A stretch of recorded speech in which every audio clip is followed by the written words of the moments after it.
tayo mag-secret file, ay ilike mo muna ang video na to at mag-subscribe na sa aming YouTube channel. Don't forget to click the notification bell para hindi ka nahuhuli sa latest episode ng DJ Rocky's Secret Files.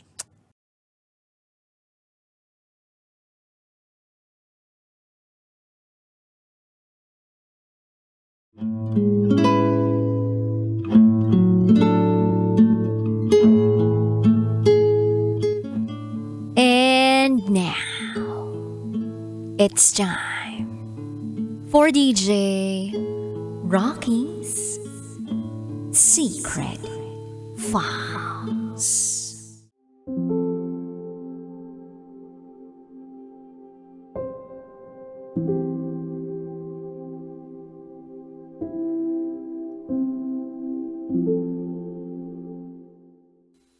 Sabi nila, talamak sa call center ang cheating. Well, 5 years. Ipinagpalit sa katrabaho.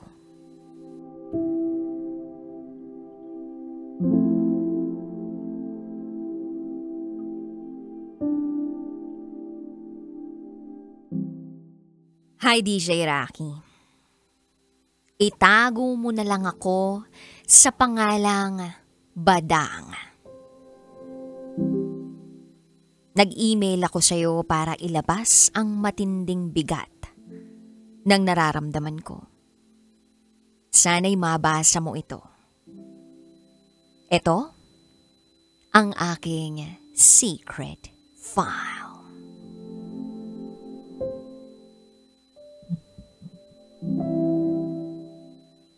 Sabi nila,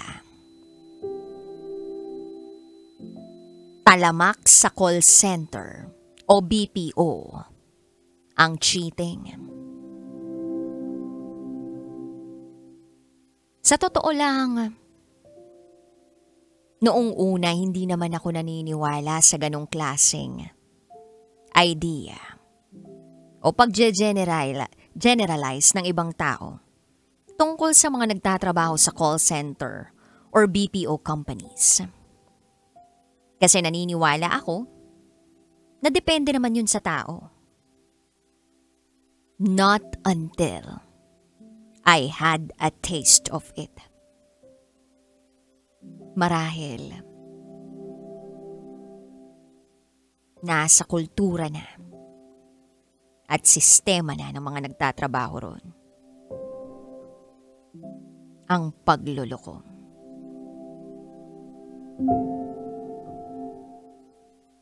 Meron akong karelasyon. 5 taon kami. September 2024, nag-celebrate kami ng aming anniversary.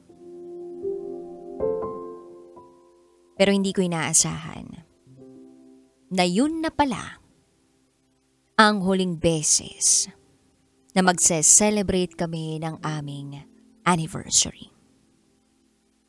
Dahil noong October, nalaman ko na niloloko na pala niya ako ng matagal na panahon.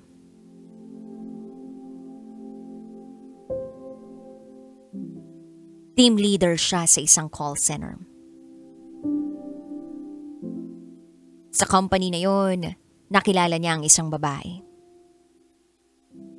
Itago natin to sa pangalang Ella. Bagong pasok pa lang daw yun noon. Nung una, si Ryan, ang boyfriend ko, kwento ng kwento tungkol sa trabaho nila. Pero habang tumatagal, para bang nag-iiba ang ihip ng hangin. Dumalang ang oras niya para sa akin. Yung break na inaasahan kong oras para magkausap kami, hindi na niya naibibigay sa akin. Habang ako, abala sa thesis, sa schoolworks, sa exams, sa defense. Ni hindi nga ako makagala. Puro bahay-eskwela lang ang inaatupag ko. Ni mga lalaking kaibigan ko, nilalayuan ko nang sa gayon ay hindi magselo si Ryan.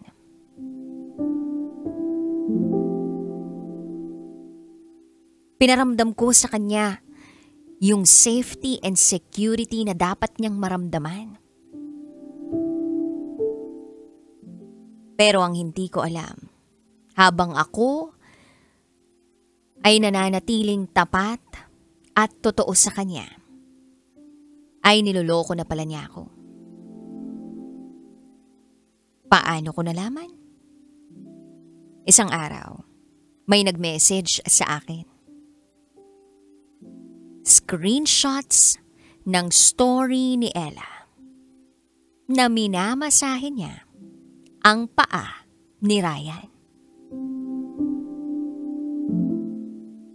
Kilalang kilala ko yung relo na nasa wrist nung lalaking nasa picture.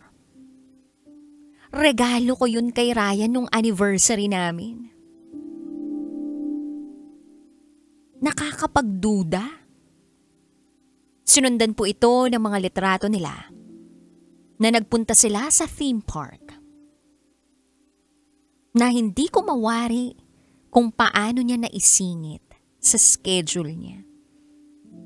Gayong wala naman akong maalala na pinaalam niya sa akin na magpupunta siya ng theme park.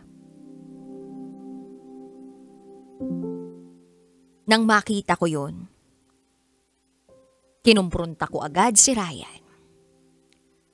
Gusto ko magharap kami. Gusto ko na magpaliwanag siya sa akin. At nung tinanong ko siya kung totoo ba lahat ng yun, ang sabi niya lang sa akin ay, sorry.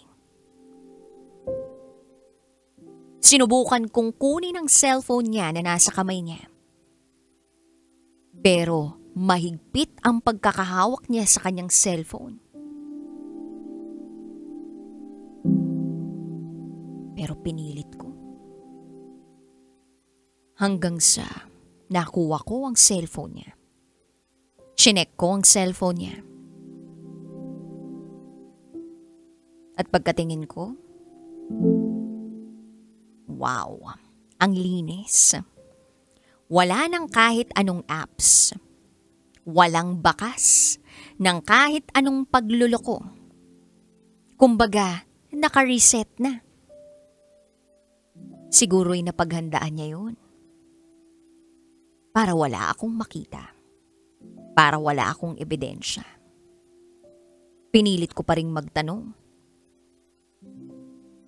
At ang sabi niya sa akin, nagsimula lang daw sila nung September. Wow! September! Same month ang anniversary namin.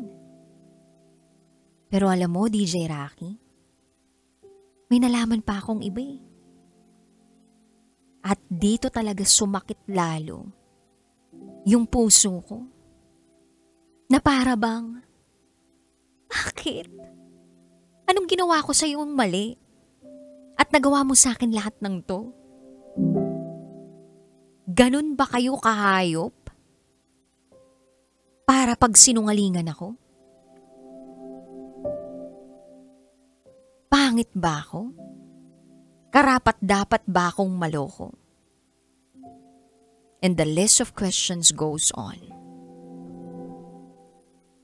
Ang sakit sa puso nang ma-stalk ko yung babae sa IG. At nakita ko ron ang isang video sa highlights kung saan naglalaro sila ng billiards. Yung ex ko, walang pantaas na damit. Yung ginagawa nila, nagbibilliards. Tinuturuan ni Ryan si Ella na magbilliards. Yung tipong tutuwad. Something like that. Tumuwad si girl sa gilid ni guy while nakahawak sa pangsargo.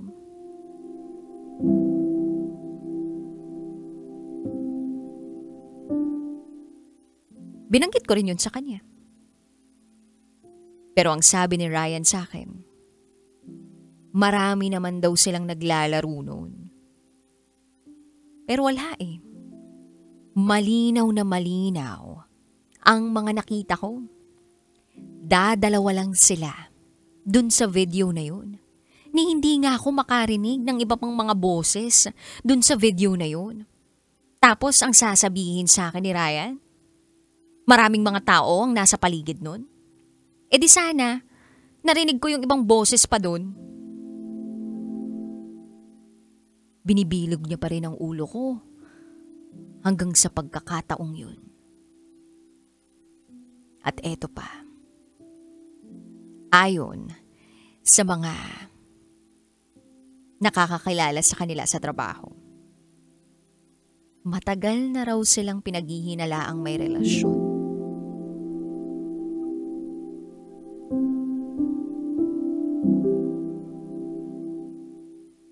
At dahil dun sa nalaman kong yun,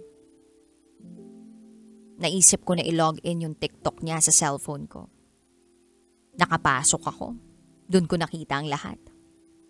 First message nila, July 28. Pero sa tono ng usapan nila, parang mas matagal pa. Daddy ang tawagan. Mahal ang palitan. Nagpapadala sila ng mga TikTok videos tungkol sa mga motorist hotels. At meron pang isang video doon na nagbebenta ng underwear. Naloka ako dun sa mga nakita ko sa conversation nila. Napakagaling talagang magtago ni Ryan. At dahil sa lahat ng mga sakit na naramdaman ko, hindi ko na napigilan ang sarili ko. Nag-post ako sa Facebook para ilantad ang paglulokong ginawa ng jowa ko. Kaya lang, binura ng Facebook ang post ko. Tapos nag-message itong magaling kong jowa sa akin, bakit ko raw siya in-expose. Sabi ko, hindi ba kayo karapat dapat na i-expose? Niloko niyo ako. At ang matindi pa dyan, lahat halos ng mga kaopisina ninyo, alam nila na may nagaganap sa inyo. May kaibigan din naman ako doon. Bakit walang nagsabi sa akin? Ganyan na ba yung kultura ninyo dyan sa call center? Na okay lang na merong nasasaktang iba? Na okay lang na magloko kayong lahat? Na ito-tolerate ninyo yung pagluloko ng kasamahan ninyo? Na wala man lang maglalakas loob na magsabi na itigil nyo na yan? Nakakasuka. After noon, DJ Rocky, hindi na siya nag-reply sa akin. Binlock niya ako sa social media accounts niya. And therefore, I believe, nahiwalay na kami. Wala kaming formal breakup.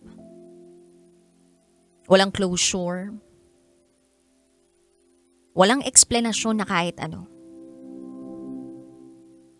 Bigla na lang nawala. Then 6 months later, nabalitaan ko na nag-Facebook official na sila. Yes, inilalantad na nila ang kanilang relasyon sa social media. Ni hindi ko nga maintindihan kung saan sila kumukuha ng kapal ng mukha at lakas ng loob para ipagmalaki ang kanilang relasyon na nagsimula naman sa pagluloko, sa pagtataksil, sa isang betrayal, sa isang pananakit. Hanggang ngayon, hindi ko pa rin magawang manahimik. Hanggang ngayon, nandito pa rin yung sakit. Hindi pa rin ako makamove on. Bakit kung sino pa yung nasaktan, siya pa yung hirap makamove forward? Yung wala namang ginawang mali. Ang hirap-hirap umusad. Habang sila na nakagawa ng kamalian, sila pa yung panatag, sila pa yung malaya. Habang eto ako humihingi ng tulong para mailabas ang kwento ko. Gusto kong makahanap ng kahit konting hustisya sa pananakit na ginawa sa akin ng mga taong yun.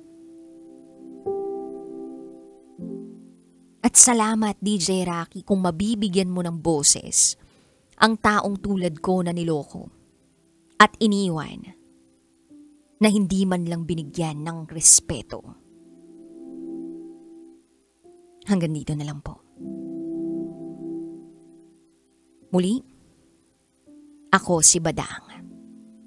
At ito ang aking secret file.